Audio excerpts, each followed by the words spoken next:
பூரணத்தை நோக்கி ஓடுவது அல்ல. நான் சொல்ல வந்த வார்த்தை இதைத்தான் அந்த கொரிந்து சபையார் செய்தார்கள். 1 கொரிந்தியர் 3ஆம் அதிகாரம் 1, 2, 3 அந்த வார்த்தை இப்படி சொல்லுகிறது.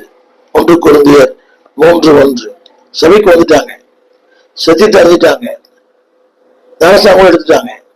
வசனம் சொல்லுகிறது, கவனிங்கள், ஸ்டில் தே ஆர், கவனிங்கள், 1 கொரிந்தியர் 3:1 மாம்சத்துக்குரியவர்களாய் குழந்தைகளாய், அந்த வார்த்தை பார்த்தீங்களா? they are in Christ.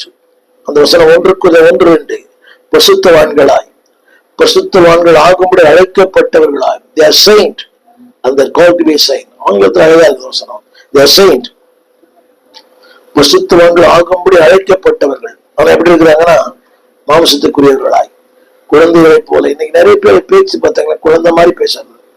குழந்தை மழையை சொல்லல, முதிர்ச்சியற்ற வாழ்க்கை. இப்படி பேசுறோமே, அடுத்தவங்களை காயப்படுத்துமே. கவனிங்க, தீயினால் சுட்ட பொண்ணு ஆறுமே ஆறாதே, நாமினால் சுட்டவடு.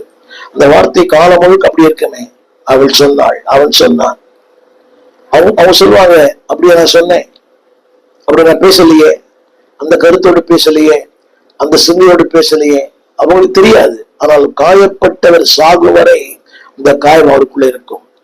என்னை கேட்டுக்கொண்டிருக்கிற அன்பு தேவ பிள்ளையே, திருச்சபைக்கு போக அநேகர் இன்றைக்கு மாம்சத்துக்குரியவர்களாய் குழந்தைகளை போல.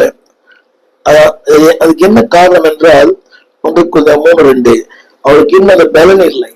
பாடுகளை சந்திக்க, போராட்டங்களை சந்திக்க பத்தி சொல்றாங்க. உடனே பொங்கி எழுந்து, உடனே சீறி எழுந்து, அடுத்த நாள் சபையை மாற்றி.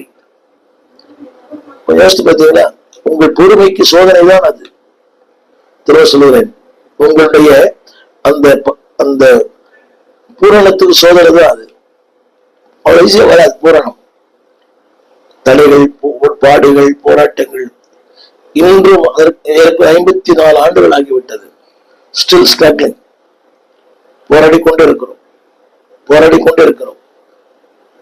ஒவ்வொரு நாளும் நான் பலனை சொல்லியிருப்பேன், நான் கண்டுபிடிப்பதற்கு முன்பதாகவே என் பூரணத்தை தடுக்கும் சக்தியை கண்டுபிடித்துக் கொள்ளுகிறது. நான் கண்டுபிடிப்பதற்கு முன்பதாகவே. ஒன்று தெரியும், ஒன்று தெரியும். அந்த 1 கொரிந்தியர் 3:2 சொல்லுகிறார், இன்னும் நீங்கள் மாம்சத்துக்கு உரியவர்களாக இருக்கிறீர்கள். அந்த வார்த்தை கவனித்து பாருங்கள். 1 கொரிந்தியர் 1ஆம் அதிகாரத்தில் சொல்லுகிறார், நீங்கள் பரிசுத்தவான்கள், பரிசுத்தவான்கள் அழைக்கப்பட்டவர்கள்.